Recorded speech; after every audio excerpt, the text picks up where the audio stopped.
आइए मेरे खुदाओं, हम लोग लिक्विडिटी रेशियो में हम लोग करेंट रेशियो को देख चुके है कि नहीं भाई साहब।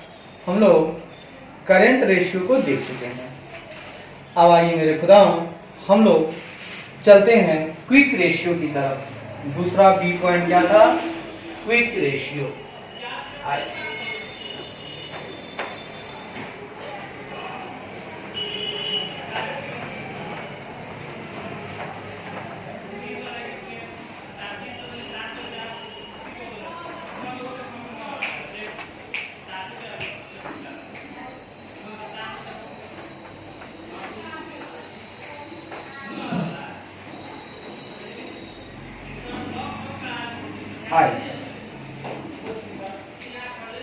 बी पॉइंट मेरा कहता है क्विक रेशियो की बात करता है।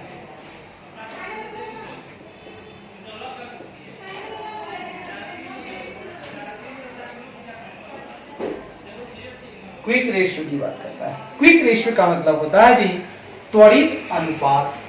क्या होता है सर? इसका मतलब होता है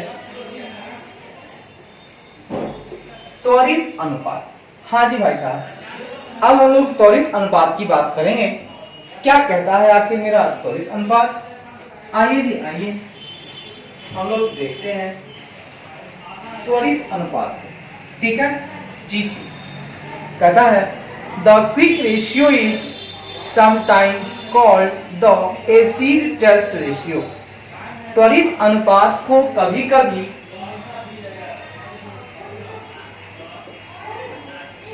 त्वरित अनुपात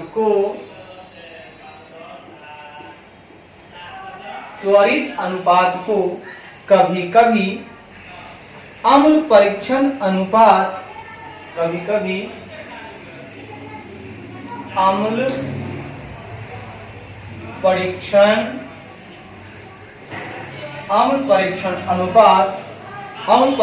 अनुपात कहा जाता है।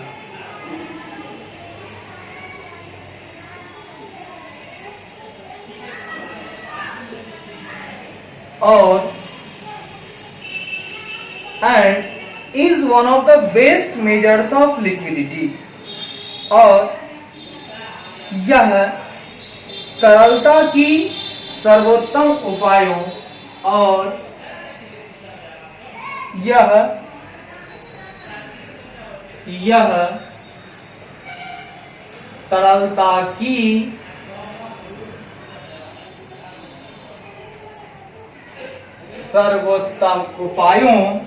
तरलता की सर्वोत्तम उपायों में से एक है। उपायों में से एक है। बहुत अच्छी बात है। मैंने कहा दोस्तों कि ये जो त्वरित अनुपात है, तो त्वरित अनुपात को कभी कभी अम्ल परीक्षण अनुपात कहा जाता है। कभी कभी इसे क्या कहा जाता है? अम्ल परीक्षण अनुपात कहा जाता है। और यह तरलता की सर्वोत्तम उपायों में से एक है। ये जो है लिक्विडिटी की अगर हम बात करें तो ये बेस्ट है ना, रिसोर्सेज मेजर्स जो है ना, बेस्ट मेजर्स में से एक है। Is one of the best measures of the liquidity. यह तरलता की सर्वोत्तम उपायों में से एक है। तो साहब त्वरित अनुपात को कभी कभी हम लोग एसिड टेस्ट रेशियो यानी अम्ल परीक्षण अनुपात है ना, क्विक रेशियो को एसिड टेस्ट रेशियो भी कहते हैं। आगे कहता है क्विक रेशियो या एसिड टेस्ट रेशियो बराबर क्विक रेशियो या एसिड टेस्ट रेशियो या एसिड टेस्ट रेशियो, ठीक है, जिसे हम लोग बोलते हैं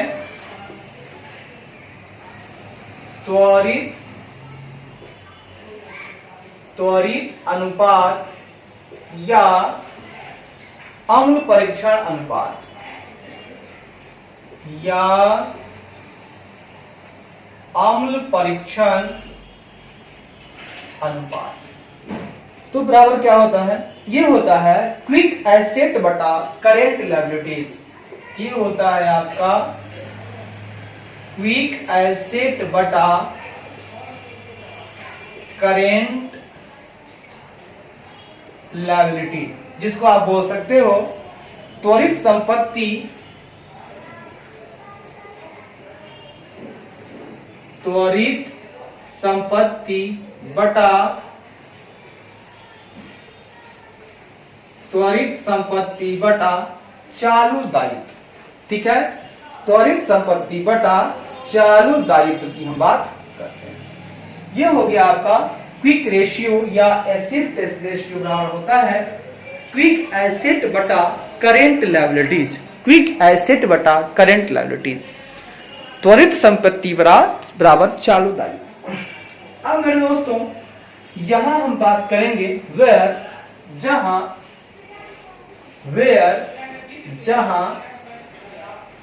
क्विक एसेट बराबर क्विक एसेट्स यानी त्वरित संपत्ति बराबर करेंट एसेट, जो कि ऊपर हम लोग पढ़े हैं। करेंट एसेट बराबर बहुत सारी बातें पढ़े हैं हम लोग, जैसे इन्वेंट्री हुआ प्लस अनडिक्लेयर्ड हुआ plus cash and bank balance plus receivable plus lone and advance plus disposable investment plus any other current asset, सारे को जोड़ करके इसमें से मेरे खुदा यानी ये हो गया आपके पास चालू संपत्ति। इसमें से आप घटा देंगे इन्वेंट्रीज, सब तो ले ही लिए थे, इन्वेंट्रीज घटा दीजिए, माल घटा दीजिए और प्रीपेड एक्सपेंसेस घटा दीजिए। क्या घटा दीजिए, प्रीपेड एक्सपेंसेस घटा दीजिए, पूर्वदत्त खर्चे घटा दीजिए। घटा देंगे, आपका काम हो जाएगा। दोस्तों करंट एसेट बराबर हो जाता है, सॉरी क्विक एसेट बराबर हो जाता है current assets minus inventories minus prepaid expenses, यानी चालू संपत्ति में से जो माल है उसे घटा दिया और जो पूर्वदत्त के खर्चे हैं उसे घटा दिया, तो हमें मिल गया त्वरित संपत्ति यानी क्विक एसेट। बहुत अच्छी बात है। अब करेंट लायबिलिटीज की जहां तक बात है, तो थोड़ी देर पहले हम लोग सीखे हैं, ऊपर में क्रेडिटर्स होते हैं, शॉर्ट टर्म लोन्स होते हैं, बैंक ओवरड्राफ्ट होता है, कैश क्रेडिट होता है, आउटवर्ड रनिंग एक्सपेंस होता है, प्रोविजन फॉर टैक्सेशन होता है, प्लस प्रपोज डिविडेंड होता है, प्लस अनक्लेम डिविडेंड होता है, plus any other current liability. ये सारे जुड़ के बनते हैं करंट लायबिलिटी। तो लिखेंगे करंट लायबिलिटी बराबर करेंट लायबिलिटीज यानी चालू दायित्व बराबर as mentioned under current ratio, जैसा कि चालू अनुपात के अंतर्गत बताया गया है। जैसा कि चालू अनुपात के अंतर्गत बताया गया है, as mentioned under current ratio. Sir बहुत अच्छी बात है किया सर, आगे बढ़े क्या? बिल्कुल बढ़िए ना साहब, आपका स्वागत है इस शो में। कहता है दोस्तों the quick ratio is a much more conservative measures of short term liability than the current ratio. कहता है त्वरित अनुपात चालू अनुपात की तुलना में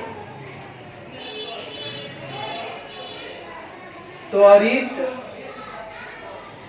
अनुपात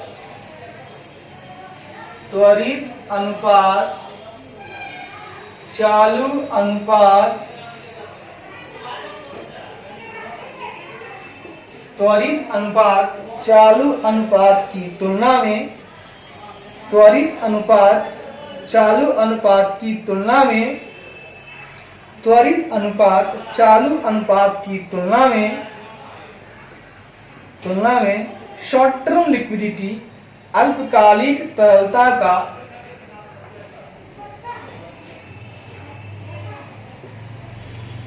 अल्पकालिक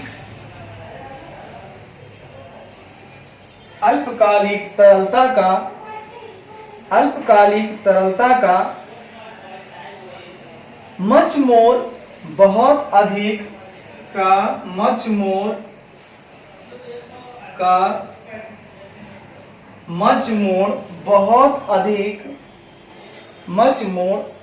अधिक कंजर्वेटिव मेजर बहुत अधिक रूढ़िवादी उपाय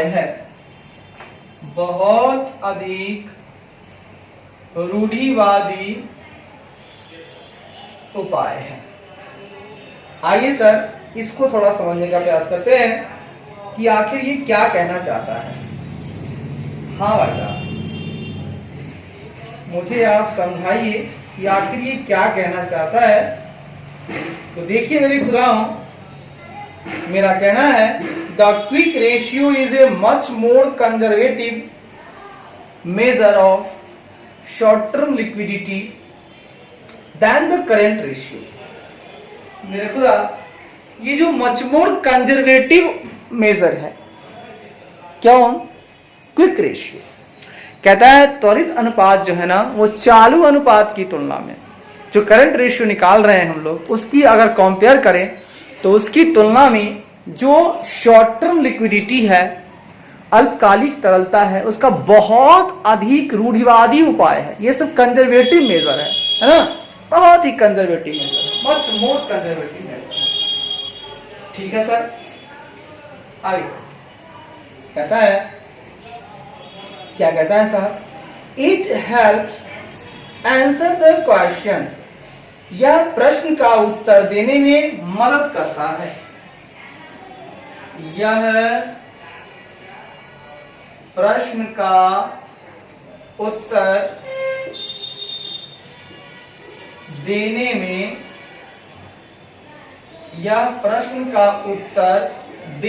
मदद करता है। सिर्फ प्रश्न क्या है? तो प्रश्न है, प्रश्न का उत्तर देने में मदद करता है। कहता है इफ ऑल सेल्स रेवेन्यू, यदि सभी बिक्री राजस्व, यदि सभी बिक्री राजस्व शुड डिसअपियर, राजस्व गायब हो जाए, डिसअपियर गायब हो जाए, यदि सभी बिक्री राजस्व गायब हो जाए तो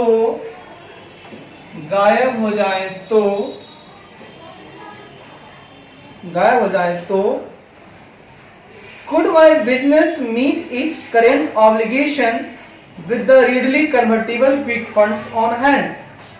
तो could my business, तो क्या मेरा व्यवसाय, तो could my business, तो क्या मेरा व्यवसाय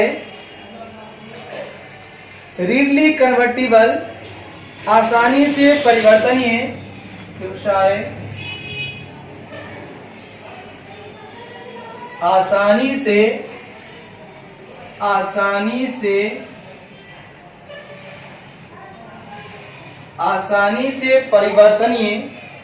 से परिवर्तनीय quick funds on hand,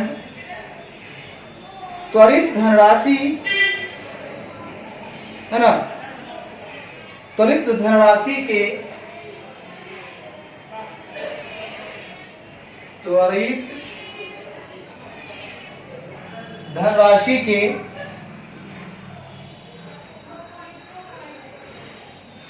with के साथ इट्स करेंट ऑब्लिगेशन, के साथ अपने वर्तमान दायित्वों को, के साथ अपने अपने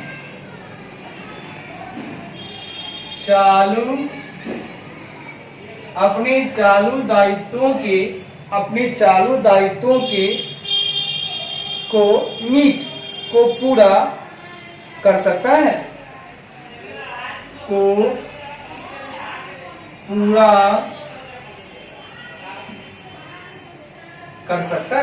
सर ये बात क्या कही आपने? मैंने कहा दोस्तों, मेरे खुदाओं, मैंने आपसे छोटी सी बात कही है। मैंने ये कहा कि क्वेश्चन है, it helps answer the question कि if all sales revenues should disappear, ठीक है, if all sales revenues should disappear, could my business meet its current obligations with the readily convertible quick funds on hand? Could my business meet its current obligations with the readily convertible quick funds on hand? Sir क्या बात कही आपने? आपने कहा कि यह प्रश्न का उत्तर देने में मदद करता है। ये जो क्विक रेशियो की बात मैं कर रहा हूं, ये प्रश्न का मतलब यह कुछ प्रश्नों का उत्तर देने में मदद करता है कि यदि सभी बिक्री राजस्व गायब हो जाए, डिसअपियर हो जाए, शुड बी डिसअपियर, ठीक है, अगर राजस्व ही नहीं है मेरे पास, सेल्स रेवेन्यू नहीं है, तो क्या मेरा व्यवसाय जो है आसानी से परिवर्तनीय त्वरित धनराशि के साथ जो कन्वर्टिबल लिक्विड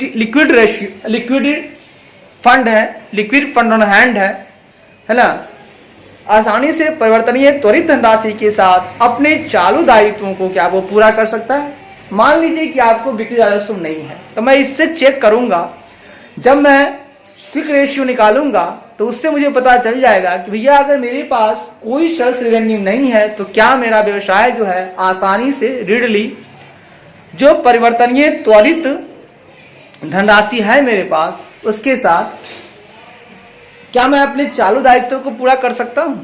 क्या मेरा व्यवसाय जो है चालू दायित्वों को, करेंट ऑब्लिगेशंस को मीट कर सकता है ना? आसानी से उसके पास है, क्या है, जो कन्वर्ट हो जाएगा, क्विक फंड में कन्वर्ट हो सकता है। मतलब कुछ ऐसी चीजें हैं, वैसे मेरे पास सेल्स रेवेन्यू नहीं है, लेकिन कुछ ऐसे फंड हैं, लिक्विड फंड है मेरे पास, क्विक फंड है, जो कन्वर्टेबल हो जाते हैं, है ना, मतलब आसानी से कन्वर्टेबल हो जाते हैं, है ना, वो क्विक फंड है।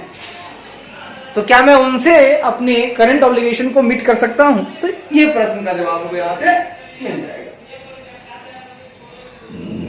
आगे कहता है,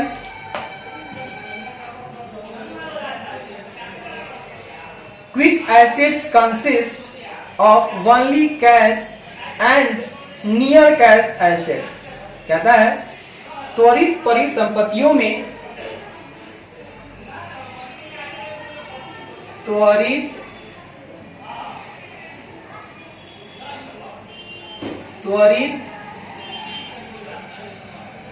परिसंपत्तियों में केवल नकदी और निकट नकदी, केवल नकदी और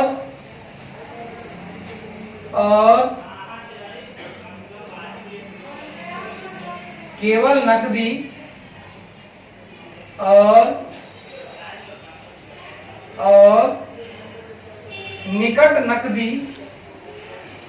और निकट नकदी परिसंपत्तियां शामिल होती हैं।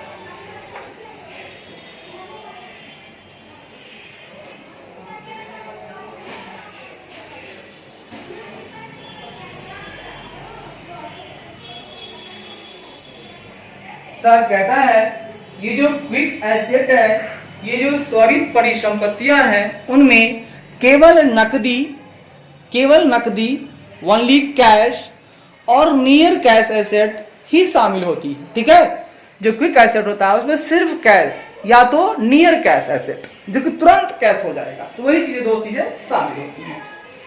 ठीक है, आगे कहता है inventories are deducted from current asset,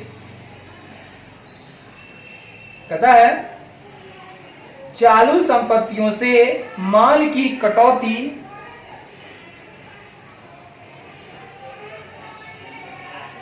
चालू संपत्तियों से माल की कटौती ऑन द बिलीफ दैट, इस विश्वास के साथ की जाती है कि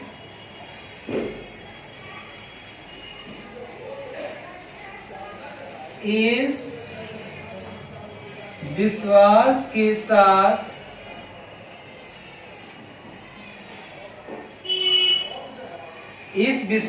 साथ की जाती है कि, इसको आप ऐसे भी लिख सकते हैं विश्वास, और आप इसको ऐसे लिख सकते हैं, इस विश्वास के साथ की जाती है कि these are not near cash asset, कि ये है ना नगद संपत्ति के पास नहीं है, कि ये नगद संपत्ति के पास नहीं है,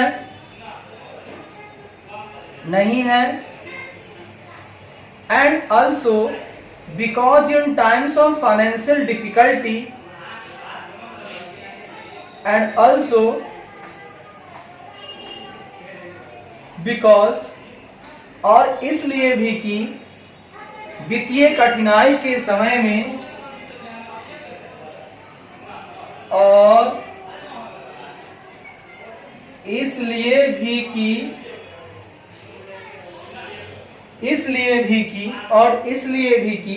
वित्तीय कठिनाई के समय,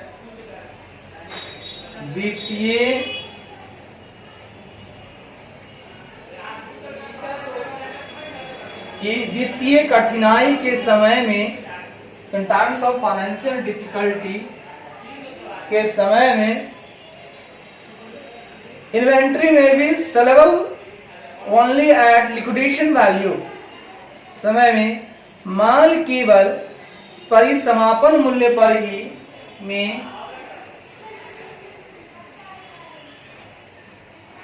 माल केवल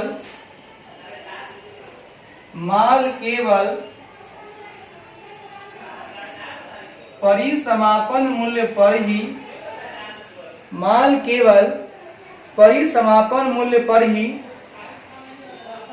पर ही बिक्री योग्य हो सकती है, सेलेबल पर ही बिक्री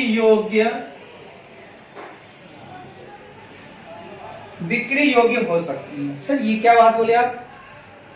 देखिए मैंने क्या बोला, मैंने कहा inventories are deducted from current assets on the belief that these are not near cash asset, and also because in times of financial difficulty inventory may be sellable only at liquidation value।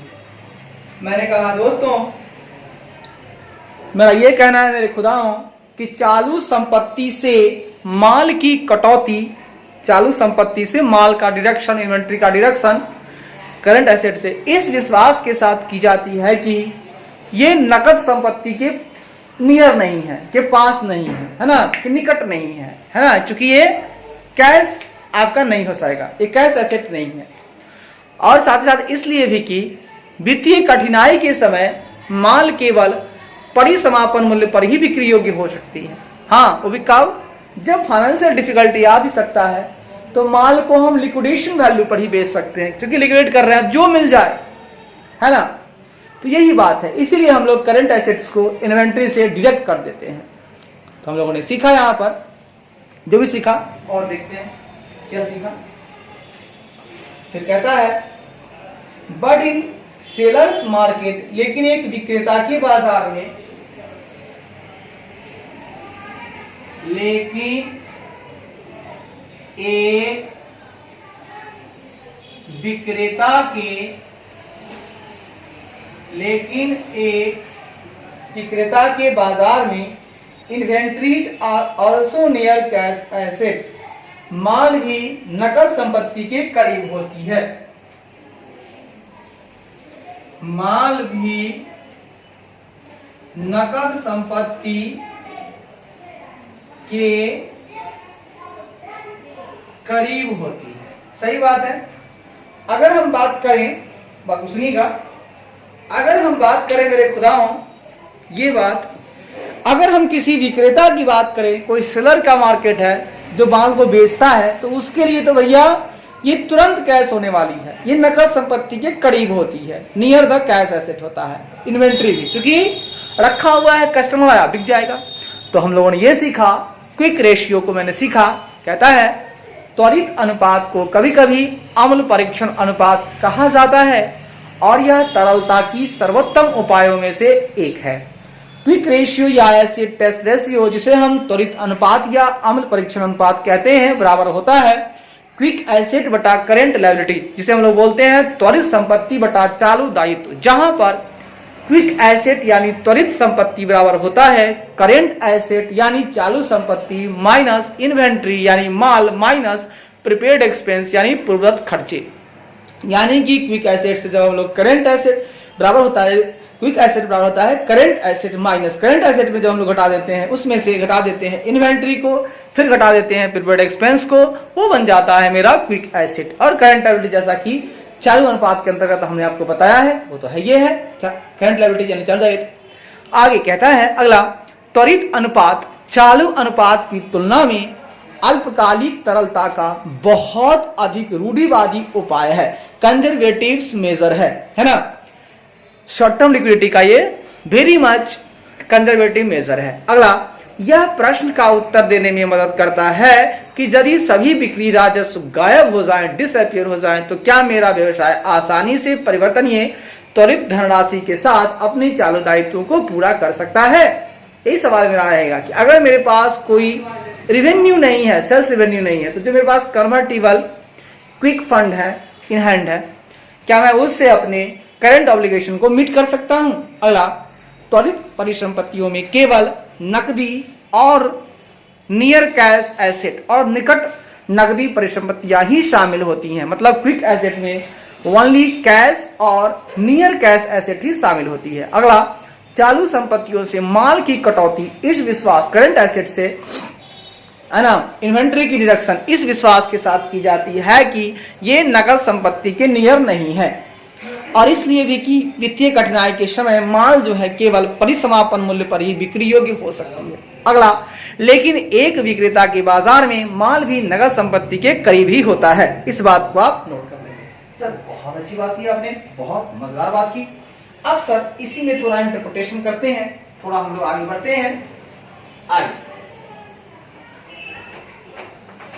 आइए जी आइए।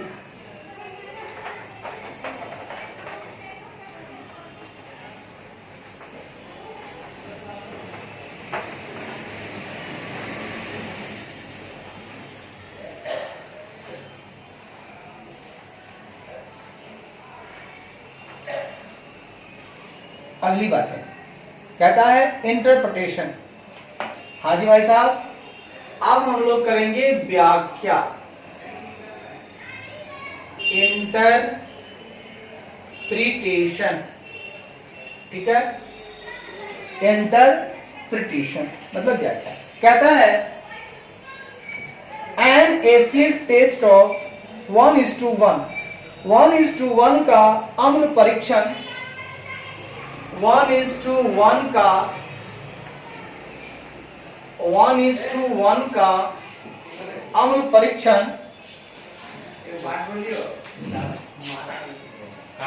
Is considered satisfactory, तब तक संतोषजनक माना जाता है, तब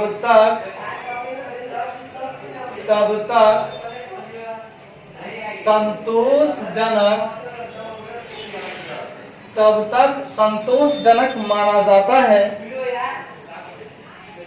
unless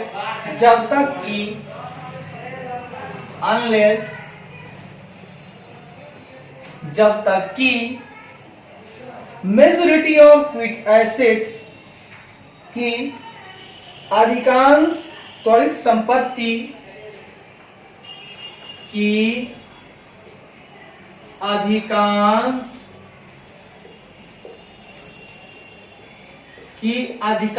त्वरित संपत्ति आर इन अकाउंट रिसीवेबल, प्राप्य खातों में न हो, प्राप्य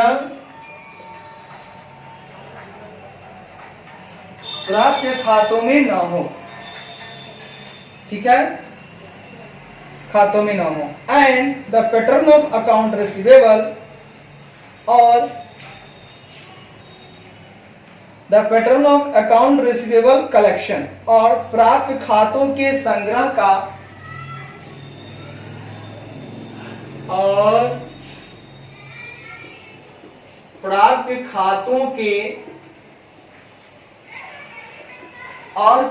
खातों के संग्रह का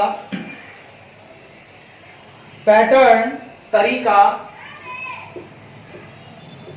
पैटर्न यानी कि तरीका, संग्रह का pattern lags behind the schedule for paying current liabilities. Pattern चालू देनदारियों का भुगतान करने के लिए, चालू देनदारियों का भुगतान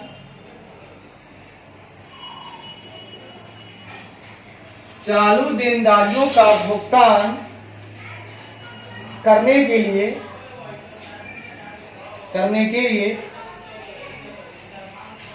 है ना, शेड्यूल्ड यानी निर्धारित समय से, बिहाइंड समय से, लैग बिहाइंड से पीछे है के लिए, निर्धारित समय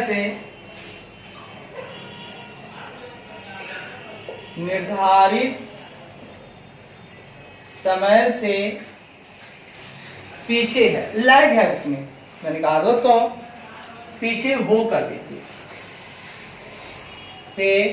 पीछे हो। कहता है दोस्तों कि an acid test of 1:1 is considered satisfactory unless the majority of quick assets are in account receivables and the pattern of account receivable collection lags behind the schedule for paying current liabilities। कहता है दोस्तों, क्या कहता है ये?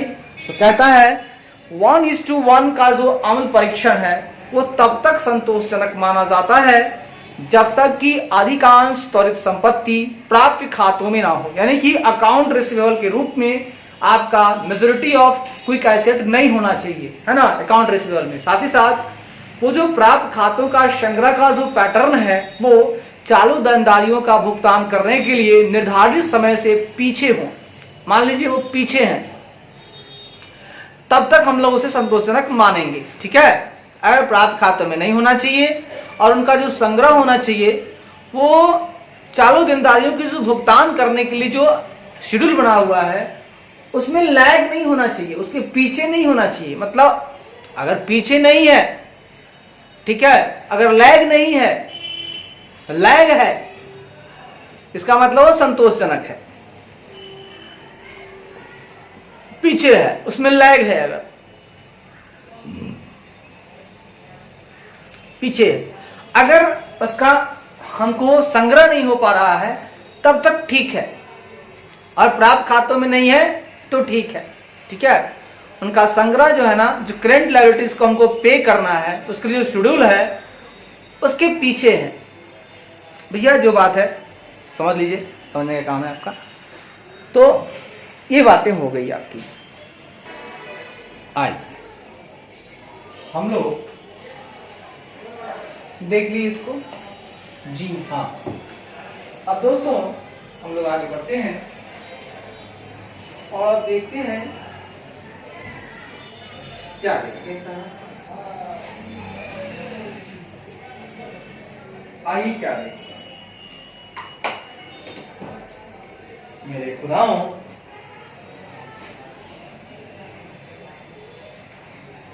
कहता है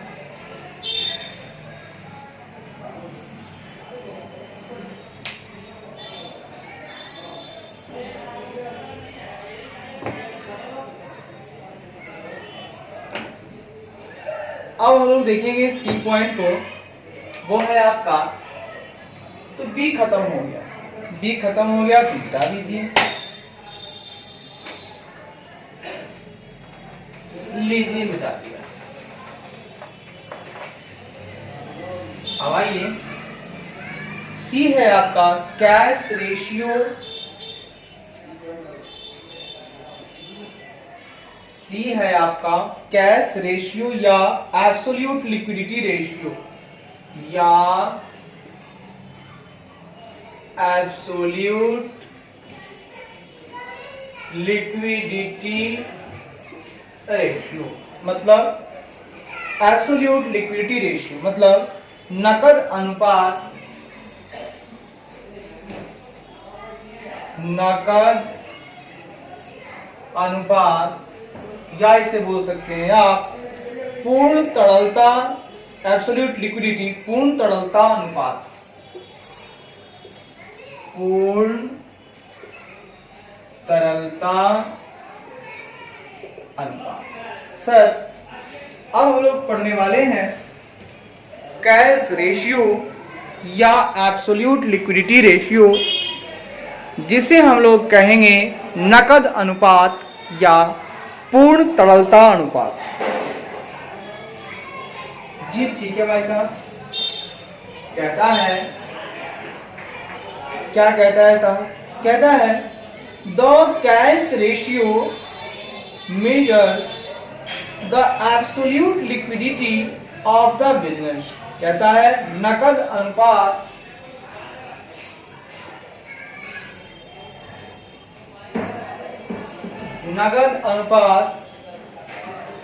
व्यवसाय की एब्सोल्यूट लिक्विडिटी, व्यवसाय की पूर्ण तरलता,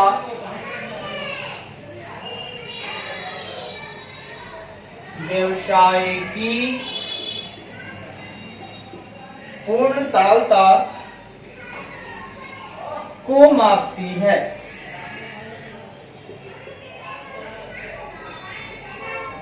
को मापती है। भाई साहब यहां पर हम बात को समझेंगे। बात यहां ये कह रहा है कि ये जो कैश रेशियो है, ये जो नगद अनुपात है, मैं उसकी बात करूं तो ये जो है वो किसी व्यवसाय की एब्सोल्यूट लिक्विडिटी यानी पूर्ण तरलता को मेजर करती है, यानी कि मापती है। ठीक है, ये जो नगद अनुपात है वो देखती है कि व्यवसाय जो है तुरंत में, पूर्ण तरलता का मतलब एकदम कैश ही कैश है, हाँ इतना कैश है, हम तुरंत में इसका इस्तेमाल कर सकते हैं, इसको वो मापती है। ठीक है, ठीक है भाई साहब। आगे कहता है दिस रेशियो कंसिडर्स ओनली, यह अनुपात कंसिडर होता है ओनली, यह अनुपात केवल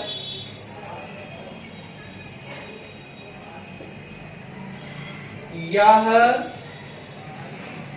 अनुपात केवल the absolute liquidity available with the firm, केवल फर्म के पास उपलब्ध, केवल फर्म के पास, केवल फर्म के पास उपलब्ध एब्सोल्यूट लिक्विडिटी पूर्ण तरलता पर विचार करता है। उपलब्ध पूर्ण तरलता पर विचार करता है। भाई साहब हाँ भैया, इस बात को भी समझने की कोशिश कीजिएगा। हाँ जरूर कोशिश करेंगे भाई साहब। दोस्तों यह जो अनुपात है वो केवल फर्म के पास उपलब्ध जो पूर्ण तरलता है बस उन पर ही विचार करता है, ये एब्सोल्यूट लिक्विडिटी पर ही विचार करता है। आगे the ratio is calculated as, इस अनुपात की गणना इस प्रकार की जाती है। इस अनुपात की गणना इस प्रकार की जाती है। Cash ratio is equal to, यानी नकद अनुपात is equal to cash and bank balance, cash and bank balances plus marketable securities,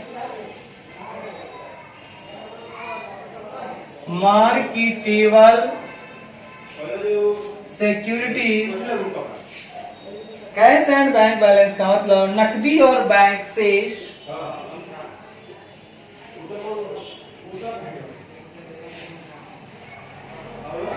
नकदी और बैंक शेष प्लस मार्केटेबल सिक्योरिटीज, बिक्री योग्य प्रतिभूतियां,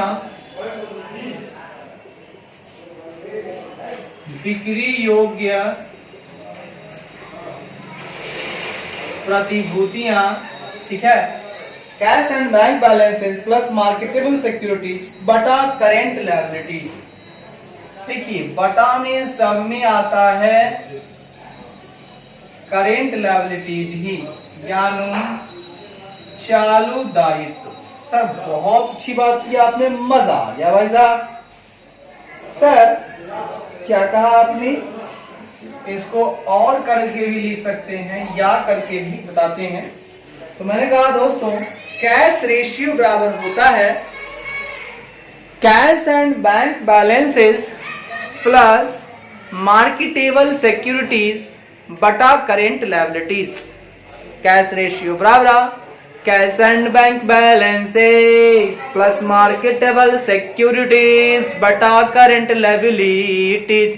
cash ratio is equal to cash and bank balances plus marketable securities बटा करंट लायबिलिटीज बटा current liabilities. Cash ratio is equal to cash and bank balances plus marketable securities बटा current liabilities. या इसको लिख सकते हैं हम लोग cash and bank balances plus current investment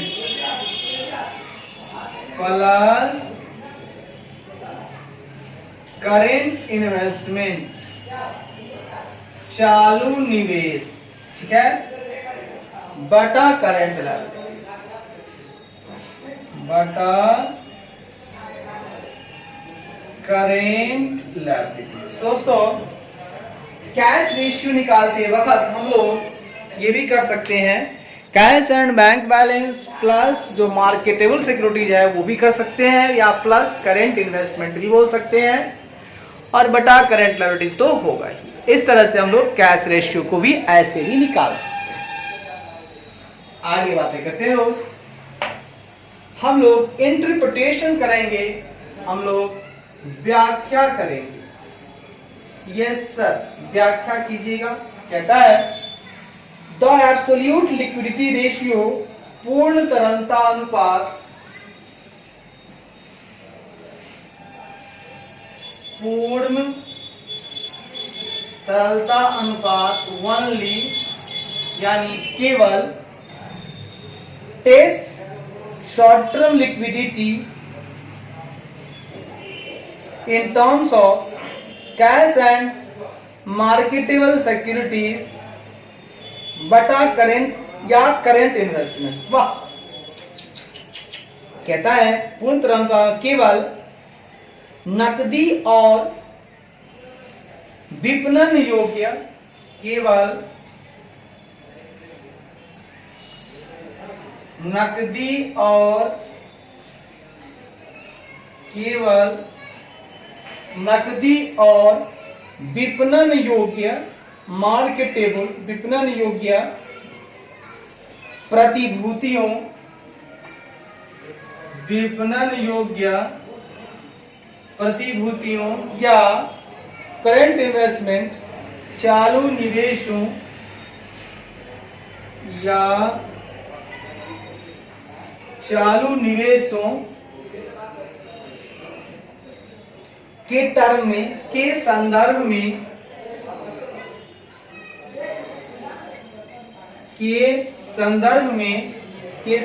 में शॉर्ट टर्म लिक्विडिटी अल्पकालिक तरलता का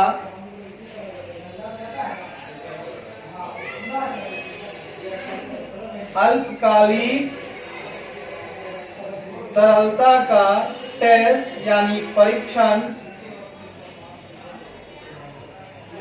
करता है। दोस्तों इस बात को जरा समझेंगे क्या? हाँ जी भाई साहब, बिल्कुल समझेंगे।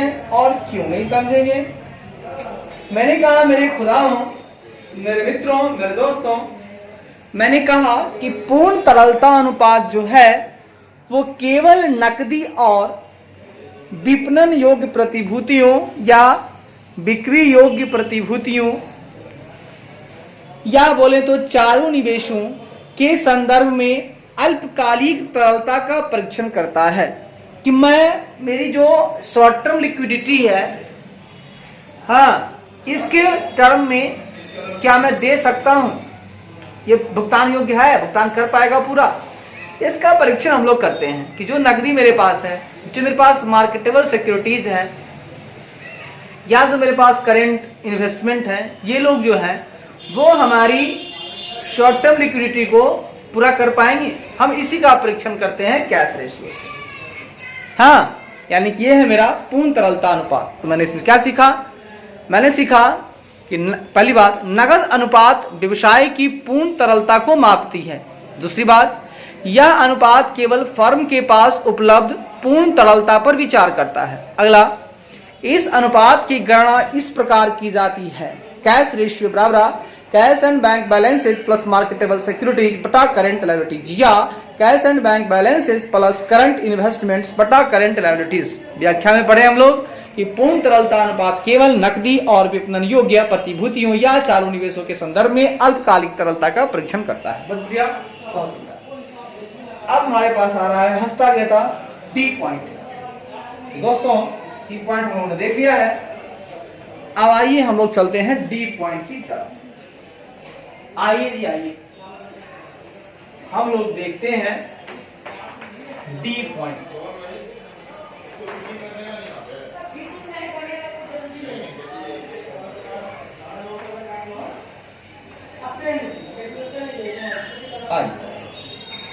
डी पॉइंट हमारा कहता है basic defence interval, basic defence interval या इंटरवल मेजर, इंटरवल मेजर आधारभूत रक्षांतराल, आधारभूत रक्षा अंतराल, या बोल सकते हो अंतराल माप अनुपात।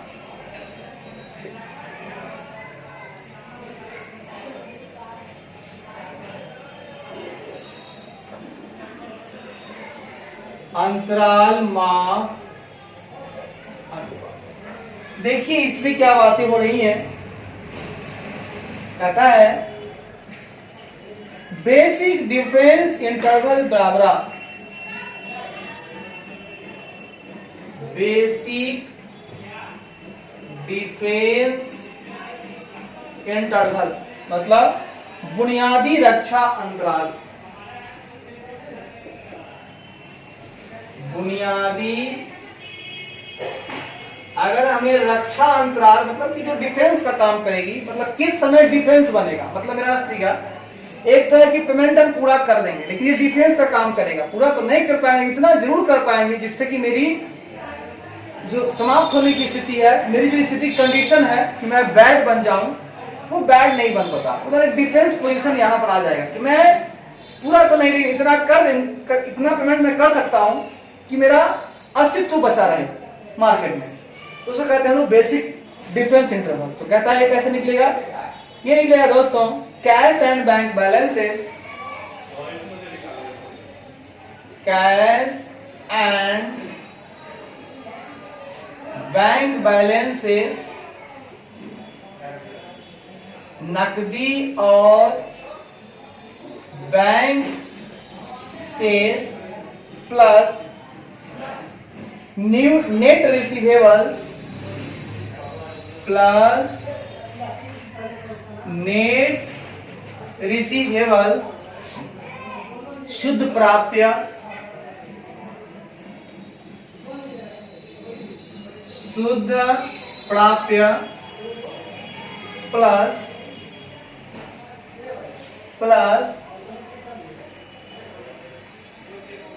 मार्केटेबल सिक्योरिटीज, मतलब विपणन योग्य प्रतिभूतियां, विपणन योग्य प्रतिभूतियां बटा ऑपरेटिंग एक्सपेंसेस,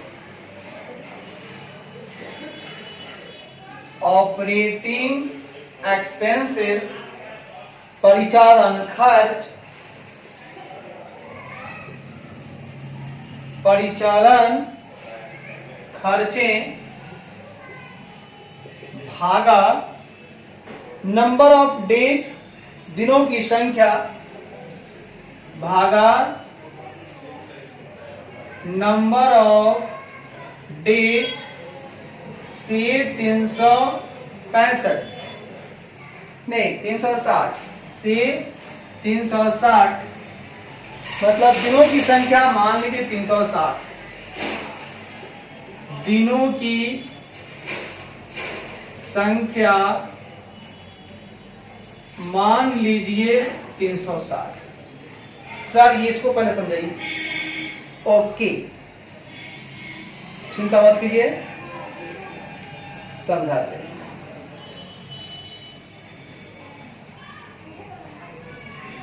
ये जो हमने 360 से भाग दिया तो वो डेली का निकल गया, ठीक है। साल में 3 साल होता है ना, तो ऑपरेटिंग एक्सपेंस एक दिन का निकल गया, ठीक मेरे खुदा।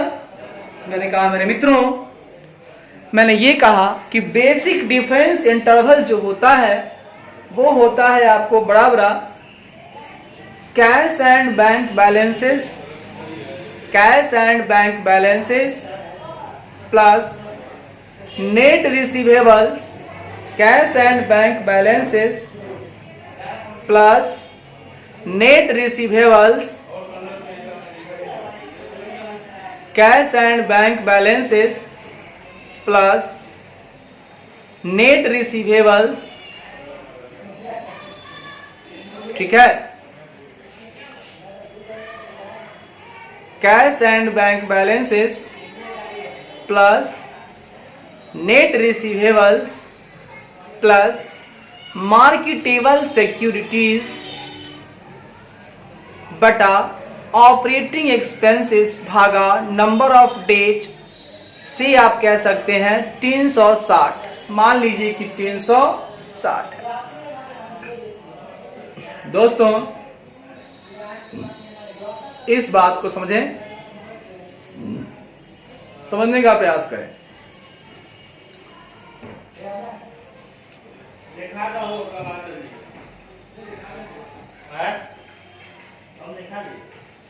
मैंने क्या कहा, मैंने कहा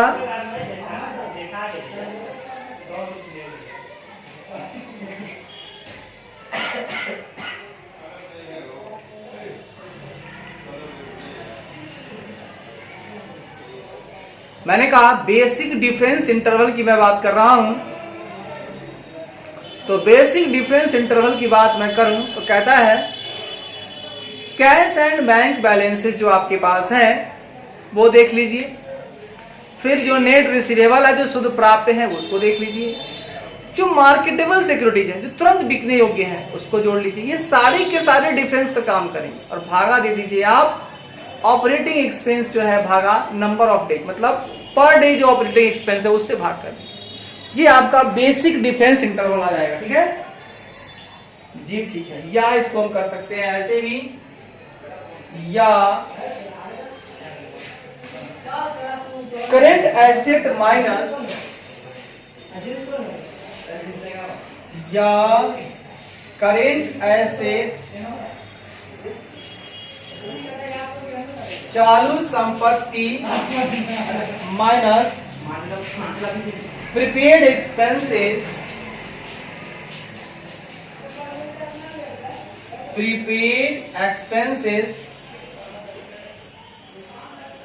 पूर्वदत्त खर्चे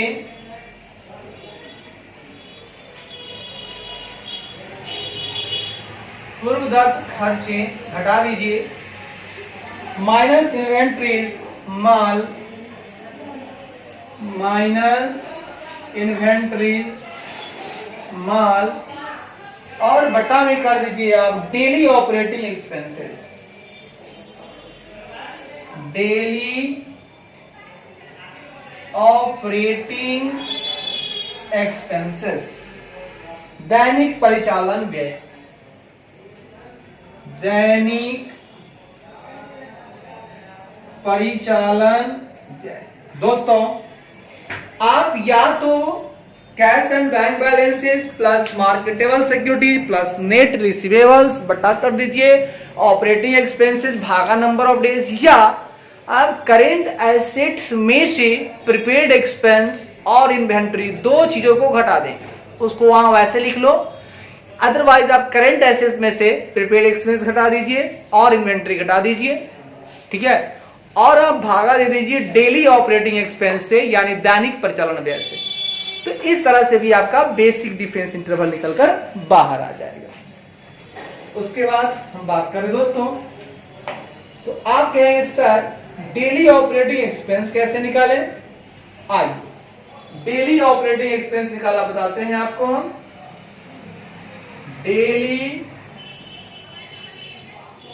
ऑपरेटिंग एक्सपेंसेस, ठीक है ना, डेली ऑपरेटिंग एक्सपेंसेस दैनिक परिचालन व्यय कैसे निकलेगा?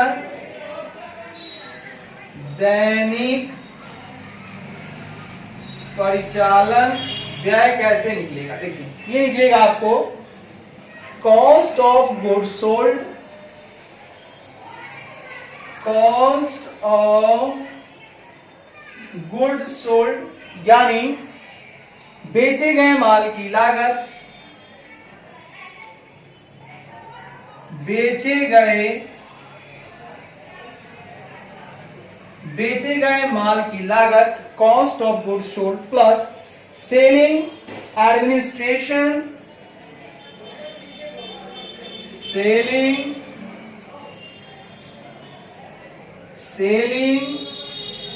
administration and other general expenses and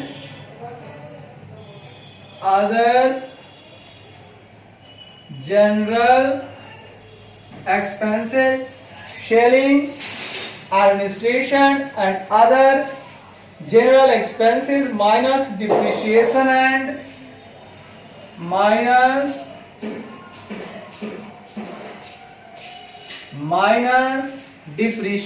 and other non-cash expenditure and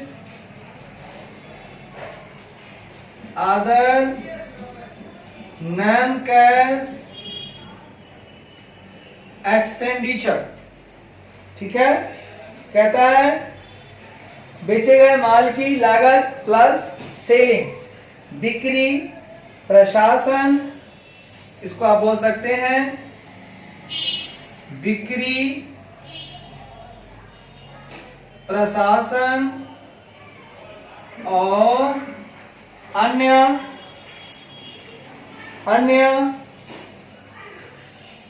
general expense और अन्य सामान्य खर्चे और अन्य सामान्य खर्चे माइनस, यहां आप लिखोगे मूल्यह्रास और अन्य गैर नकद व्यय, अन्य गैर नकद व्यय बटा number of days in a year, बटा number of days in a year, मतलब एक वर्ष में दिनों की संख्या, एक वर्ष में दिनों की संख्या। बहुत बढ़िया सर। हाँ सर, अब आप मुझे बताइए सर। हाँ बोलिए, आप बताइए कि डेली ऑपरेटिंग एक्सपेंस कैसे निकलेगा। तो सुनिए, डेली ऑपरेटिंग एक्सपेंस निकालने के लिए आपको क्या करना होगा, आपको कॉस्ट ऑफ गुड्स सोल्ड ले लेना होगा। देखिए डेली का खर्चा क्या है, तो गुड्स को बेचने में जो लागत है कॉस्ट ऑफ गुड्स सोल्ड, वो का खर्चा है, प्लस सेलिंग का खर्चा हुआ, एडमिनिस्ट्रेशन का खर्चा हुआ और एंड अदर जनरल एक्सपेंस, बिक्री का खर्चा, प्रशासन का खर्चा और अन्य भी सामान्य खर्चे हैं, ये आपके खर्चे हो गए। इसमें से आप डिप्रिसिएशन को घटा दीजिए और अदर जो नॉन कैश एक्सपेंडिचर है यानी कि मूल्यह्रास और जो दूसरा कोई गैर नगद व्यय है उसे हटा दीजिए, वो आपको नहीं लेना है। और घटाने के बाद भागा देना है आपको number of days in a year, एक वर्ष में जो दिनों की संख्या है उनसे आप भाग दे दीजिएगा, आपका डेली ऑपरेटिंग एक्सपेंस निकल के बाहर आ जाएगा। जी ठीक है। हम लोगों ने क्या सीखा, हम लोगों ने सीखा कि बेसिक डिफेंस इंटरवल जो होते हैं वो निकलता है या तो cash and bank balances plus net receivables plus marketable securities बटा ऑपरेटिंग एक्सपेंस भागा नंबर ऑफ डेज से 360, या इसको कह सकते हैं current assets minus prepaid expense minus inventory बटा daily operating expense. Daily operating expense निकला कैसे, तो cost of goods sold but plus selling administration and other general expenses minus depreciation and other non cash expenditure बटा number of days in a year. ठीक है साहब। इसको निकालने के बाद हम लोग चलेंगे इंटरप्रिटेशन में। आइए हम लोग व्याख्या कर लें, हम लोग इनका व्याख्या करते हैं। ठीक है, इंटरप्रिटेशन लीजिए, व्याख्या देख लीजिए। कहता है इफ फॉर सम रीजन, यदि किसी कारण से,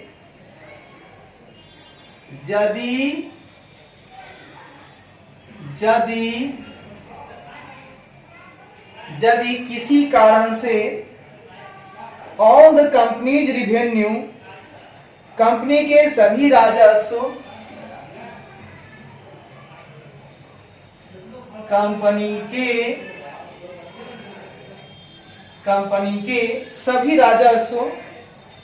कंपनी के सभी राजस्व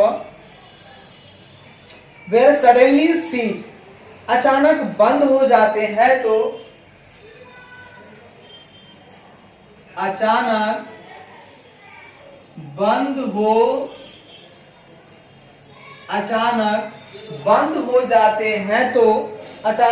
हो जाते हैं तो बेसिक डिफेंस इंटरवल, तो बुनियादी रक्षा अंतराल,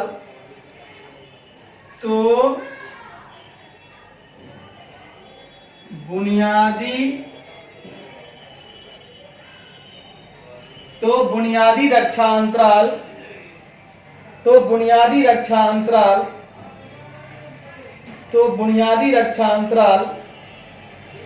would help determine the number of days, अंतराल उन दिनों की संख्या, would help determine the number of days for which, उन दिनों की संख्या निर्धारित करने में मदद करेगा,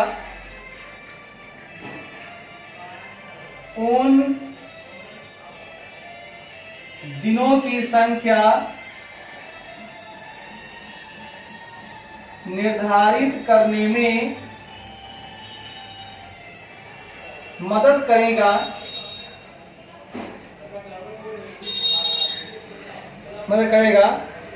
for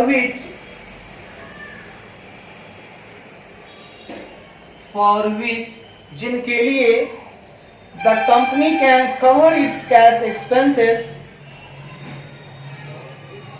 without the aid of additional financing, जिनके लिए कंपनी अतिरिक्त वित्त पोषण, जिनके लिए कंपनी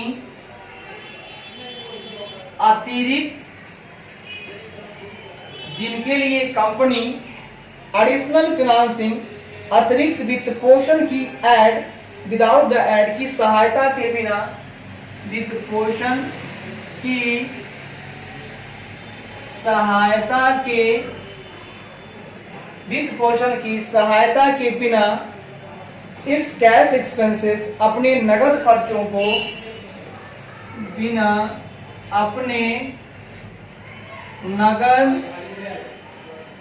को कवर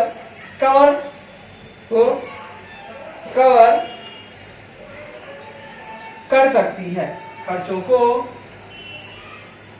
कवर कर सकती है। सर ये क्या बात हुई? देखिए भैया, मैंने ये कहा दोस्तों, if for some reason all the company's revenues were to suddenly cease, the basic difference interval would help determine the number of days for which the company can cover its cash expenses without the aid of additional financing। भाई साहब, ये वही प्यारी बातें हुई, यहाँ पर बहुत ही मीठी बातें हुई। कहता है कि यदि किसी कारण से कंपनी के सभी राजस्व अचानक सीज हो जाए, सडनली सीज हो जाए, अचानक बंद हो जाते हैं, ठीक है, अब उनके पास कोई राजस्व है नहीं, तो ये जो बुनियादी रक्षा अंतराल है, बेसिक डिफरेंस इंटरवल है, वो यह उन दिनों की संख्या को निर्धारित करने में मदद करेगा जिनके लिए कंपनी अतिरिक्त वित्त पोषण की सहायता के बिना, विदाउट एडिशनल फाइनेंसिंग को विदाउट एडिशनल फाइनेंसिंग, है ना, कंपनी जो है अतिरिक्त वित्त पोषण की सहायता के बिना अपने नगद खर्चों को कवर कर सकती है। जो उनके कैश एक्सपेंस हैं वो इतने दिनों में, जो जितने दिन उनको लगेंगे उतने दिनों में ये कवर कर लेगी और उसको एडिशनल फाइनेंसिंग की जरूरत भी नहीं पड़ेगी, ठीक है। ये बातें कहता है, नंबर ऑफ डेज यहां से निकलता है कि मान लीजिए उसके राजस्व सारे खत्म हो गए, अब है नहीं राजस्व, अब क्या होगा?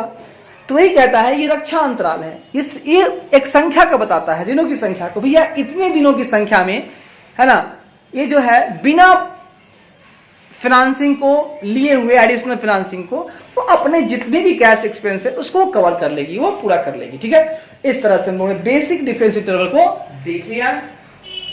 बहुत खुशी बात है, बहुत अच्छी बात है। अब हम लोगों के पास आ रहा है दोस्तों एक छोटा सा और प्यारा सा है, जिसे देख लेना अच्छा रहेगा और बेहतर रहेगा, ठीक है, बिल्कुल सही बात है।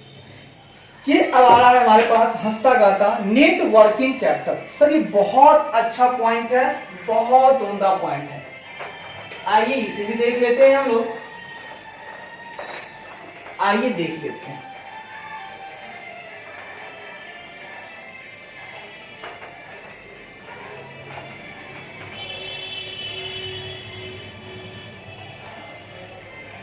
आइए, अब आ गया हमारे पास की पॉइंट, वो कहता है नेट वर्किंग कैपिटल की बातें करता है। नेट वर्किंग कैपिटल बोला जाएगा शुद्ध कार्यशील पूंजी, इसको बोला जाएगा शुद्ध कार्यशील पूंजी। सर ये क्या होता है?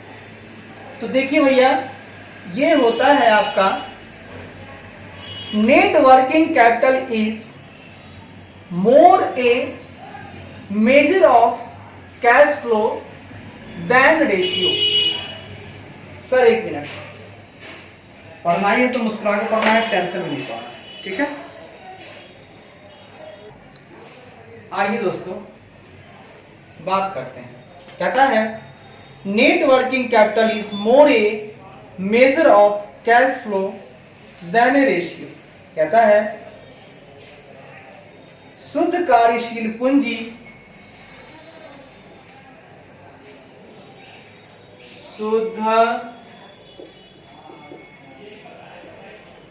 शुद्ध कार्यशील पूंजी है ना, more a measure of cash flow than a ratio, है ना, अनुपात से अधिक नकदी प्रवाह, more a measure of cash flow than a ratio, अनुपात से अधिक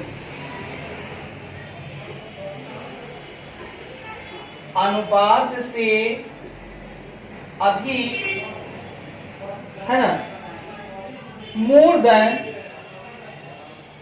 ए measure of cash flow, more a measure of cash flow than a ratio, मतलब मोर देन ए रेशियो अधिक है, अनुपात से अधिक नकदी प्रवाह का मेजर है, नकदी प्रवाह का माप है, नकदी प्रवाह का माप है।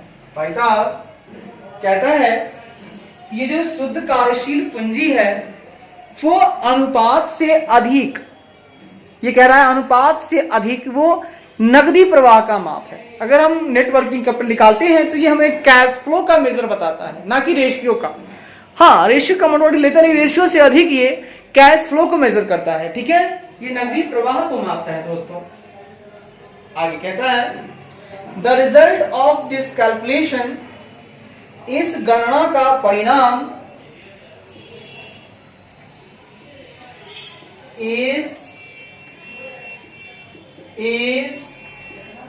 गणना का परिणाम, the result of this calculation, इस गणना का परिणाम must be A positive number, एक सकारात्मक संख्या होना चाहिए।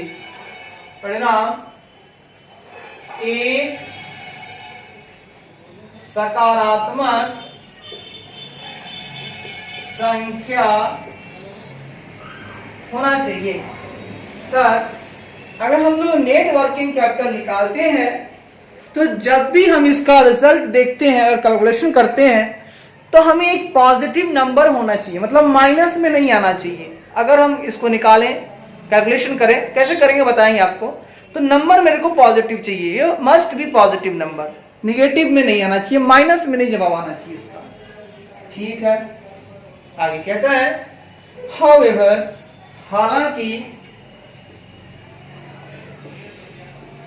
हालांकि इन सर्टेन बिजनेस मॉडल्स, है ना, कुछ बिजनेस मॉडल में, कुछ बिजनेस यानी व्यवसाय, कुछ व्यवसाय मॉडल में, कुछ व्यवसाय मॉडल में इट में भी नेगेटिव में यह नकारात्मक हो सकता है, मॉडल में यह नकारात्मक हो सकता है। ऐ मेरे खुदा, however it is negative। हाँ, कुछ ऐसे बिजनेस मॉडल हैं, व्यवसाय के मॉडल हैं जहां पर इनकी जो कैलकुलेशंस हैं वो नेगेटिव हो सकती है, इसमें कोई दो राय नहीं है, लेकिन ऐसे नॉर्मली पॉजिटिव नंबर होना चाहिए। आगे कहता है it is calculated as shown below, है ना,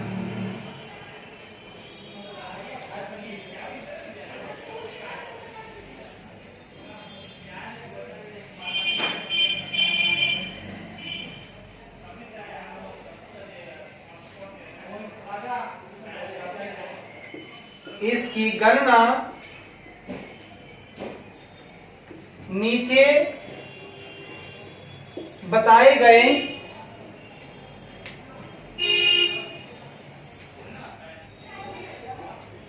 तरीकों से की जाएगी। लीजिए, इसकी गणना कैसे होगी ये बताता हूं। कहता है net working capital equal to, है ना, कहता है it is calculated is shown below, इसकी गणना जो है नीचे बताई गई है।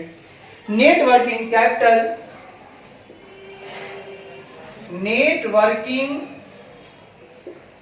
कैपिटल यानी शुद्ध कार्यशील पूंजी बराबर current assets minus current liabilities,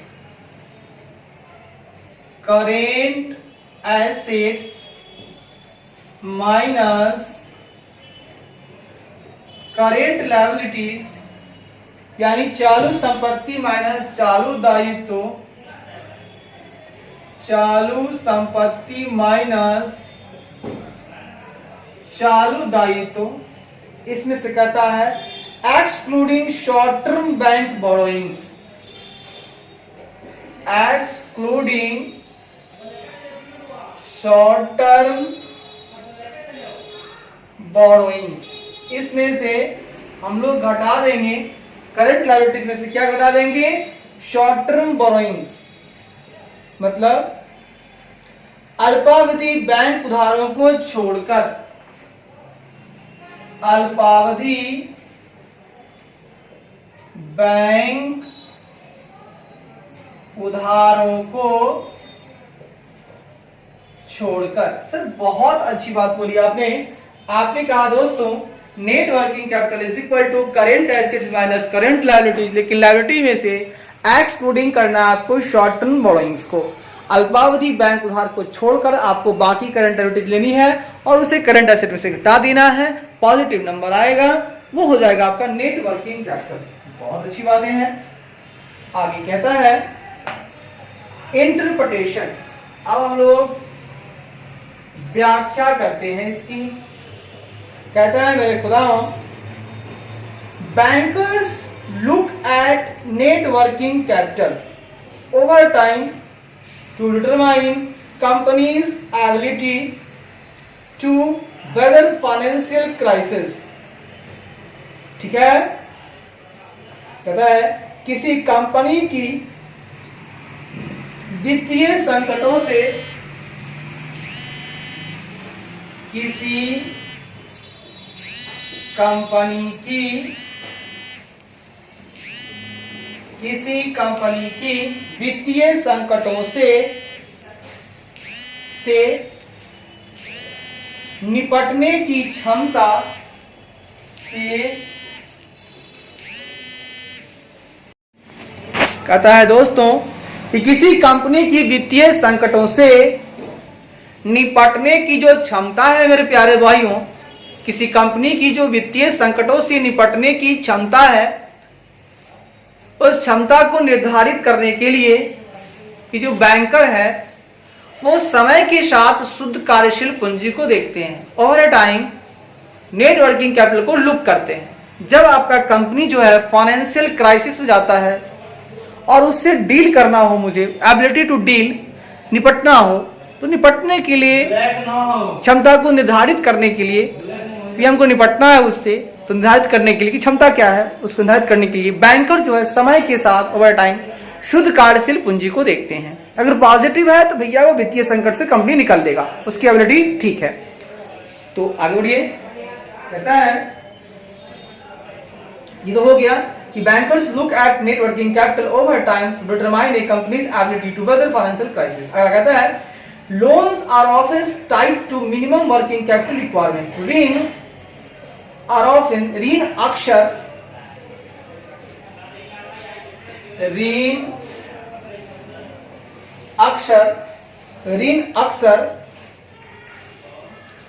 अक्सर मिनिमम वर्किंग कैपिटल रिक्वायरमेंट, न्यूनतम कार्यशील पूंजी आवश्यकताओं, न्यूनतम कार्यशील पूंजी, न्यूनतम कार्यशील पूंजी आवश्यकताओं, न्यूनतम कार्यशील पूंजी आवश्यकताओं टाइड से बंधे होते हैं, से बंधे होते हैं। दोस्तों कहता है कि loans are often tied to minimum working capital requirements, tied होते हैं, बंधे होते हैं। हाँ सर, तो कहता है कि ऋण जो है अक्सर न्यूनतम कार्यशील पूंजी आवश्यकताओं से टाइड होते हैं, बंधे होते हैं। ये जो ऋण होता है, ऋण लोन जो आपका मिनिमम वर्किंग कैपिटल रिक्वायरमेंट है ना, उससे टाई होता है। मतलब उतना ही ऋण आपको जो है ना अक्सर मिलेगा, तो लोन बंधा होता है, उससे उतना ऋण आपको मिल जाएगा। क्योंकि भैया वर्किंग कैपिटल जो है ना उतना ही ऋण आपको मिल जाएगा, उससे ज्यादा नहीं। कहता है हम लोगों ने सीखा नेट वर्किंग कैपिटल में यानी कि शुद्ध कार्यशील पूंजी में कि शुद्ध कार्यशील पूंजी अनुपात से अधिक नकदी प्रवाह का माप है। अगला, इस गणना का परिणाम एक सकारात्मक संख्या होना चाहिए। अगला, हालांकि कुछ व्यवसाय मॉडल में यह नकारात्मक हो सकता है। अगला, इसकी गणना नीचे बताए गए तरीकों से की जाएगी। क्या होगा? Net working capital is equal to current asset minus current liabilities. Liability में होता है एक्सक्लूडिंग शॉर्ट टर्म बोरोइंग्स। व्याख्या की बात करूं तो कहता है किसी कंपनी की वित्तीय संकटों से निपटने की क्षमता निर्धारित करने के लिए बैंकर जो है वो समय के साथ शुद्ध कार्यशील पूंजी को देखते हैं। बिल्कुल सही बात है। किसी कंपनी की जो वित्तीय संकट है उससे निपटने की जो क्षमता है उसको निर्धारित करने के लिए बैंकर जो है समय के साथ शुद्ध कार्यशील पूंजी को देखते हैं। अगला, ऋण जो है अक्सर न्यूनतम कार्यशील पूंजी आवश्यकताओं से बंधे होते हैं। वेल डन, संतोष। आइए दोस्तों, इसी बात के साथ हम लोग विराम लेते हैं। जहां रहिए मस्त रहिए, घुमाते रहिए, मुस्कुराते रहिए। और आपको कहना है we are energetic, we are energetic, we are energetic. जो भी करो कमाल करो, अरे जो भी करो कमाल करो। मैंने कहा दोस्तों तुम काम ये पांचों करना, तुम काम ये पांचों करना, बोलना, सुनना, देखना, लिखना, खुद को समझाना, अरे खुद को समझाना। ओ फल तुमको मिलेगा हंसना, फल तुमको मिलेगा हंसना। दोस्ती प्यार रिश्तेदारी मत निभाना। दोस्ती प्यार रिश्तेदारी मत निभाना। त्योहार कभी न मनाना, त्योहार कभी न मनाना। जब पास हो जाओ तुम, जब पास हो जाओ तुम, खुशियों के दीप जलाना, खुशियों के दीप जलाना, खुशियों के दीप जलाना। तुम काम ये पांचों करना, तुम काम ये पांचों करना। चलिए, वंदे मातरम, वंदे मातरम, वंदे मातरम। करो या मरो, करो या मरो, करो या मरो। जय हिंद, जय भारत।